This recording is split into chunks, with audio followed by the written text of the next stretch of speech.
因为桃园航空城的开发案，即马有4间国小自113学年度开始就会来停办，休热过这学生特别转去新的学校来上课，也毋过议员所来批评囡仔跨区读册，这个时间的成本，也佮有交通的费用，全部拢爱家长家己来负担，讲这款配套实在是无够周全。大期待佮好奇的心情，囡仔加入去内海国小，提早熟悉新的环境，因应航空城开发案。沙仑、准头、后厝、甲东空4个国校啊，从113学年度开始停办。考图毕业生，还佫有99个学生咧读册，其中50个转去内海国小，另外1位国小嘛会伫114学年度迁校。面临学校去互拆掉，爱转去新的学校，大部分的囡仔是真紧张。到新的学校我很紧张，可是有同学的陪伴，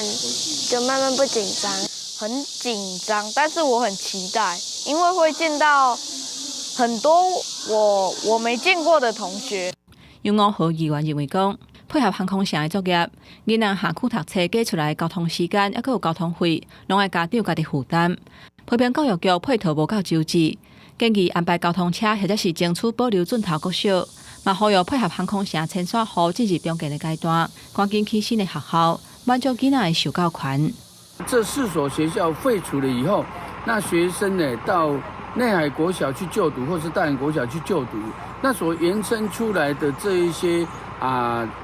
时间呢，家长有的没有办法去适应。113学年度停办的4校，学生共计145人，其中今年度毕业生46人，尚有在学学生99人。本局已订定就学安置计划。针对4间学校去互拆校，学生休热了后，就爱甲去内海、甲埔心等等的国校读册。教育局表示，已经有定出就学安置的计划，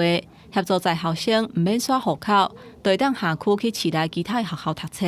而且补助每一个人转校爱买册、买制服的费用25000块，协助学生会当安心读册。记者综合报道。